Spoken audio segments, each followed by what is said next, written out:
जय हिंद दोस्तों, मैं प्रियांशी वर्मा आप सभी का स्वागत करती हूँ आपके अपने चैनल विद्यापथ इंजीनियर्स में। आशा करती हूँ आप सब अच्छे और बेहतरीन होंगे। आज हम करने जा रहे हैं अपनी 63 क्लास करंट अफेयर्स की। आज की क्लास का हमारा पहला क्वेश्चन है, राष्ट्रमंडल दिवस कब मनाया गया है? राष्ट्रमंडल दिवस मनाया गया है 24 मई को। कब मनाया गया है? 24 मई को मनाया गया है। भारत और कुछ अन्य देशों में इसे हर वर्ष 24 मई को मनाया जाता है। इस दिन को पहले एम्पायर डे के रूप में जाना जाता था। यह यूनाइटेड किंगडम की महारानी विक्टोरिया के जन्मदिन 24 मई 1819 के उपलक्ष्य में मनाया जाता है। वैश्विक स्तर पर जैसे यूके, कनाडा, ऑस्ट्रेलिया आदि में राष्ट्रमंडल दिवस मुख्य रूप से मार्च के दूसरे सोमवार को मनाया जाता है। नेक्स्ट, हाल ही में रंजीत कुमार दास को किस राज्य विधानसभा के अध्यक्ष के रूप में चुना गया है? ये चुना गया है असम के। कौन से? असम के। भारतीय जनता पार्टी के वरिष्ठ नेता रंजीत कुमार दास को सर्वसम्मति से असम विधानसभा का अध्यक्ष चुना गया है। यह विधानसभा अध्यक्ष के रूप में उनका दूसरा कार्यकाल है। इससे पहले उन्होंने 2016 में भी असम विधानसभा के अध्यक्ष पद की जिम्मेदारियां संभाली थी। नेक्स्ट, हाल ही में खाद्य एवं कृषि संगठन के एग्रीकोल मेडल से किस भारतीय को सम्मानित किया गया है? नरेंद्र मोदी। प्रधानमंत्री नरेंद्र मोदी को मई 2026 में प्रतिष्ठित एग्रीकोला मेडल से सम्मानित किया गया है। यह पुरस्कार भारत के कृषि क्षेत्र में उनके परिवर्तनकारी नेतृत्व, खाद्य सुरक्षा को मजबूत करने और किसान केंद्रित सुधारों तथा प्राकृतिक खेती को बढ़ावा देने जैसी पहलों को मान्यता देता है। यह पुरस्कार रोम में स्थित एफएओ मुख्यालय में एफएओ के महानिदेशक क्यू डोंग्यू द्वारा प्रदान किया गया है। प्रधानमंत्री ने यह सम्मान भारतीय किसानों और कृषि वैज्ञानिक समुदाय को समर्पित किया। नेक्स्ट, हाल ही में एबी क्रिएटिव अवार्ड्स 2026 में किस हिंदी समाचार पत्र को पब्लिशर ऑफ द ईयर के पुरस्कार से सम्मानित किया गया है? ये सम्मानित किया गया है दैनिक जागरण। कौन सा? दैनिक जागरण। नेक्स्ट, रक्षा मंत्री राजनाथ सिंह ने तोप के गोले बनाने वाले संयंत्र को उद्घाटन कहाँ किया है? ये किया है शिरडी महाराष्ट्र में। कहाँ किया है? शिरडी महाराष्ट्र में। रक्षा मंत्री राजनाथ सिंह ने 23 मई 2026 को महाराष्ट्र के शिरडी में देश के सबसे बड़े निजी क्षेत्र के तोप के गोले बनाने वाले संयंत्र का उद्घाटन किया। विकासकर्ता इसी रक्षा परिसर को निबे लिमिटेड द्वारा विकसित किया गया है।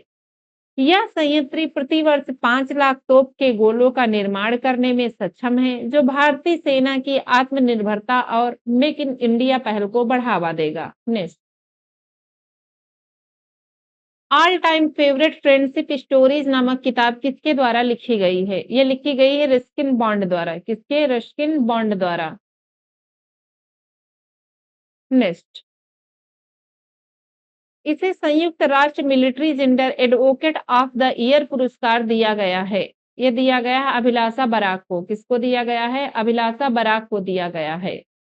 भारतीय सेना की मेजर अभिलाषा बराक को वर्ष 2025 के लिए संयुक्त राष्ट्र सैन्य लैंगिक समानता अधिवक्ता पुरस्कार के लिए चुना गया है। उन्हें लेबनान में संयुक्त राष्ट्र अंतरिम बल में महिला सहभागिता दल की कमांडर के रूप में अपने असाधारण कार्य के लिए सम्मानित किया गया है। मेजर बराक इस प्रतिष्ठित सम्मान को प्राप्त करने वाले तीसरे भारतीय शांति रक्षक हैं। उनसे पहले मेजर सुमन गवानी को 2019 में मिला था। सेकंड 2023 मेजर राधिका सेन को। नेक्स्ट, हाल ही में किस राज्य सरकार ने सरकारी इस्तेमाल के लिए इलेक्ट्रिक वाहनों को अनिवार्य किया है? ये उड़ीसा है। कौन सा है?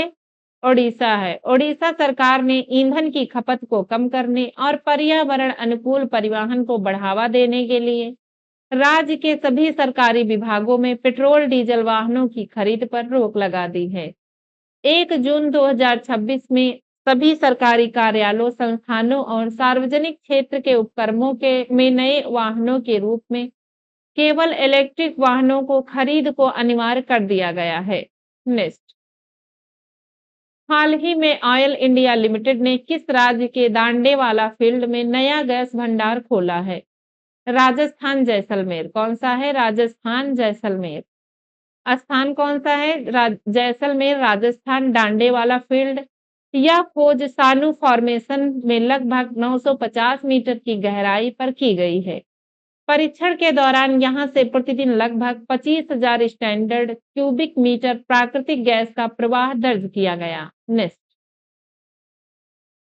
हाल ही में किस राज्य का पहला नक्षत्र वाटिका सरस्वती वन्य जीव अभयारण्य में विकसित किया गया है? कौन सा? हरियाणा। कौन सा है? हरियाणा है। यह नक्षत्र वाटिका हरियाणा के कुरुक्षेत्र और कैथल जिलों की सीमा पर स्थित सरस्वती वन्यजीव अभयारण्य, जिसे सोनसर जंगल भी कहा जाता है, में बनाई गई है। इस वाटिका में 27 नक्षत्रों, 12 राशियों और 9 ग्रहों से संबंधित पौधे लगाए गए हैं। इसका मुख्य उद्देश्य लोगों को प्रकृति और आयुर्वेद से जोड़ना तथा पर्यावरण संरक्षण के प्रति जागरूक करना है। नेक्स्ट। हाल ही में राष्ट्रीय डोपिंग रोधी एजेंसी के अपील पैनल ने किस भारतीय चक्का फेंक खिलाड़ी पर 7 साल का प्रतिबंध लगा दिया है? ये हैं बनवीर। कौन से हैं? बनवीर। राष्ट्रीय डोपिंग रोधी एजेंसी की अपील समिति ने हाल ही में डोप परीक्षण में असफल रहने के कारण भारतीय डिस्कस थ्रोवर बनवीर सिंह पर 7 साल का प्रतिबंध लगा दिया है। नेक्स्ट। कहाँ वरिष्ठ नागरिकों की सहायता के लिए जीवन मोबाइल ऐप लॉन्च किया गया है? ये है नई दिल्ली। कहाँ? नई दिल्ली में। केंद्रीय सामाजिक न्याय और अधिकारिता मंत्री डॉक्टर वीरेंद्र कुमार ने 22 मई 2026 को नई दिल्ली में जीवन मोबाइल एप्लीकेशन लॉन्च किया। यह ऐप भारत में वरिष्ठ नागरिकों की सुरक्षा, कल्याण, स्वास्थ्य सेवा तक पहुंच और सामाजिक समावेश को बढ़ाने के लिए एक समर्पित डिजिटल प्लेटफॉर्म के रूप में कार्य करता है। इसके साथ ही शतायु नामक एक जरा चिकित्सा देखभाल करता डैशबोर्ड भी लॉन्च किया गया। आज के लिए बस इतना ही। मिलते हैं अपनी नेक्स्ट क्लास में। धन्यवाद।